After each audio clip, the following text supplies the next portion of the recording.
In this video, we're going to talk about 10 squad mates that we barely got to use in the Mass Effect Trilogy. We'll be covering companions from all 3 games, plus DLC, including some really obscure squad mates that you probably forgot about. Keep watching to see who's on the list. What's up, everyone? Big Dan here. Before we begin, you should know I have over 100 Mass Effect Trilogy videos on my channel, including hidden scenes, rare choices, lore videos, and guides. So if you want to see more Mass Effect, hit that subscribe button and turn on notifications so you don't miss any new videos. Without further ado, let's dive right in. Fair warning, this video will contain some spoilers, particularly for DLC in Mass Effect 2 and 3, but who am I kidding? You've probably played it all already, so let's just get into the list. Number 1, Richard L. Jenkins, Mass Effect 1. Jenkins is one of the first characters you can speak to in the original Mass Effect game. He is a young soldier looking to make a name for himself in the Alliance military after a peaceful and boring childhood. He grew up in a small human colony named Eden Prime, which is also the location of our first mission. Unfortunately, shortly after our squad touches down on Eden Prime, Jenkins gets torn apart by a Geth recon drone, becoming the first character to die in the Mass Effect trilogy. Ripped right through his shields. Never had a chance. Funnily enough, you can actually level up Jenkins before this cutscene, but even putting points into combat armor isn't enough to stave off the inevitable. This character is a World of Warcraft Easter egg. The L presumably stands for Leroy, as in Leroy Jenkins, a viral WoW internet meme from 2005 about a character who rushed into battle blindly before his teammates could execute their carefully crafted plan.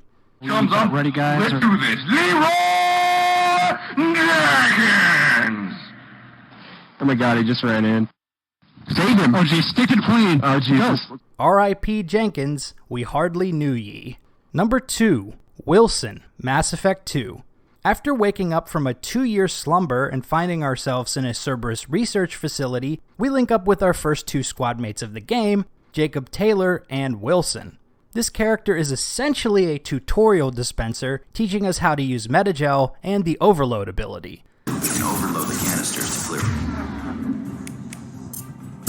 shuttles. But there's something shady about Wilson.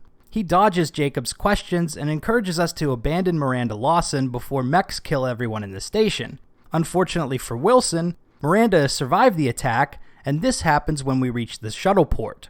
Come on, through here. We're almost at the... Miranda, but you were... Dead? What the hell are you doing? Squadmate betrayal? Are you sure this isn't a Dragon Age game? Number 3, Legion, Mass Effect 2. Our friendly Geth companion is incredibly underutilized in Mass Effect 2. By the time we retrieve the Reaper IFF and activate Legion, the main story is nearly over.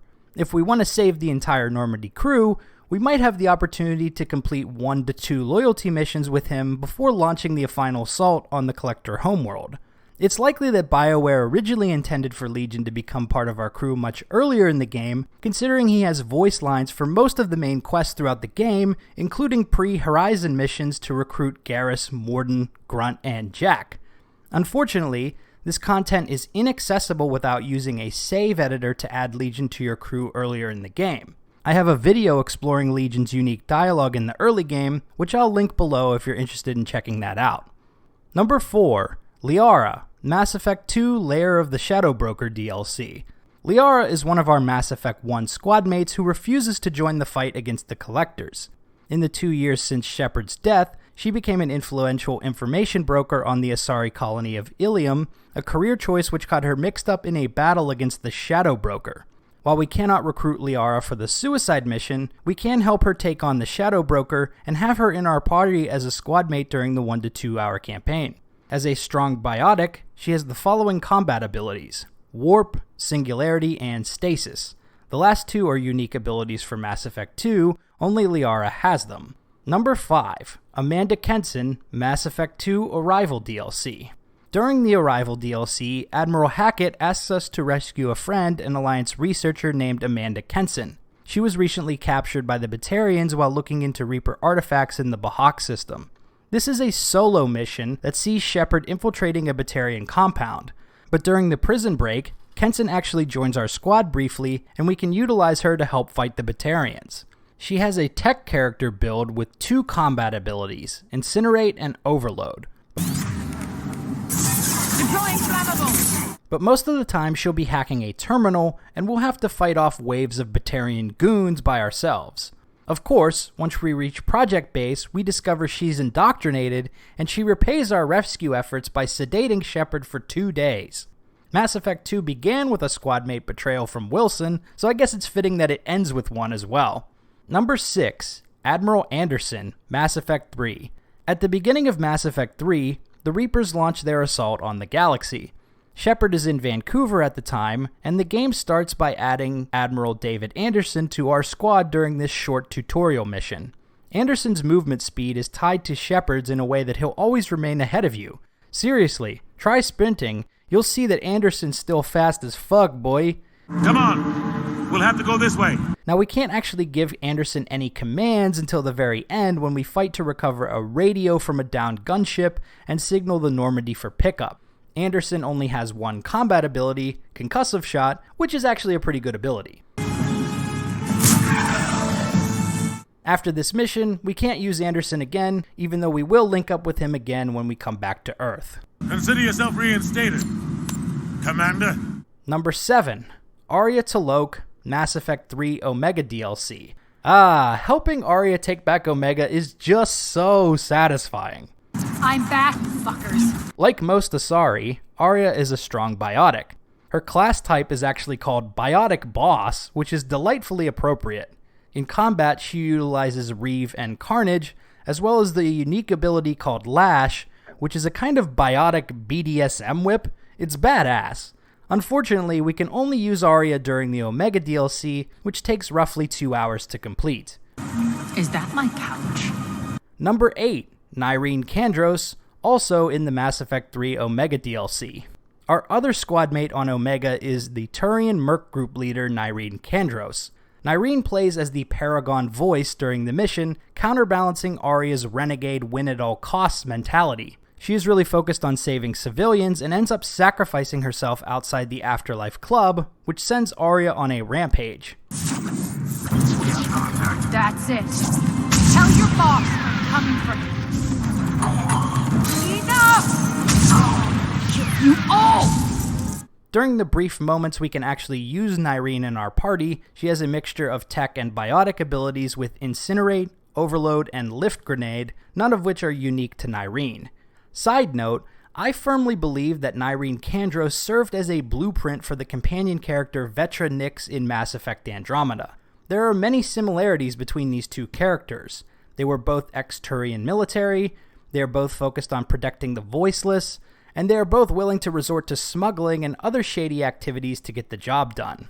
Speaking of Andromeda, you can also meet Nyreen's cousin, Nyreen Kandros, who serves as head of Nexus Security for the Andromeda Initiative. He'll mention Nyreen by name if you ask about his background.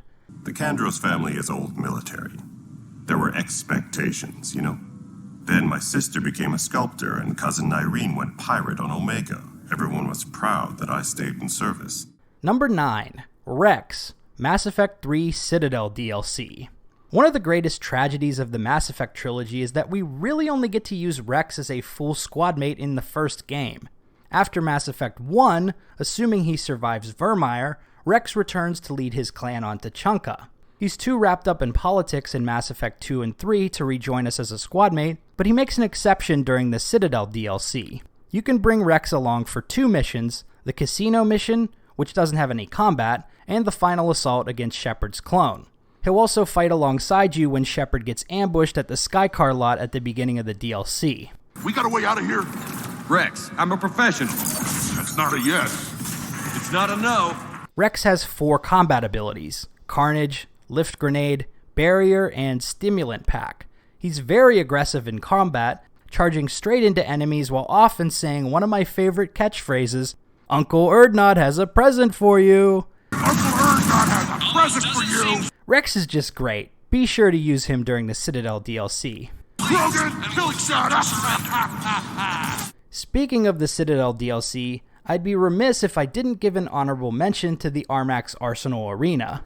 A few of your squad mates make a return for this arcade-style combat simulator. In addition to your standard Mass Effect 3 squad mates, you can also unlock Wrex, Grunt, Jack, Miranda, Jacob, and Zaid. It's not the same as having them in your crew and chiming in during missions, but it's a nice addition to the game nonetheless.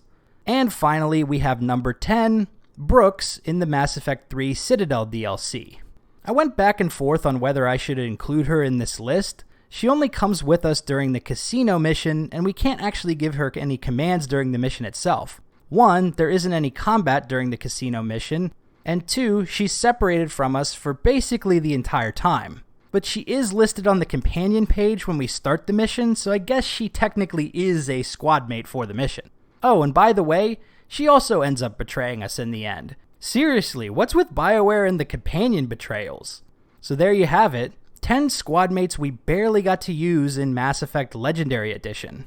If you liked this video, be sure to subscribe to Big Dan Gaming for more Mass Effect and RPG videos. Until next time, this has been Big Dan. I should go.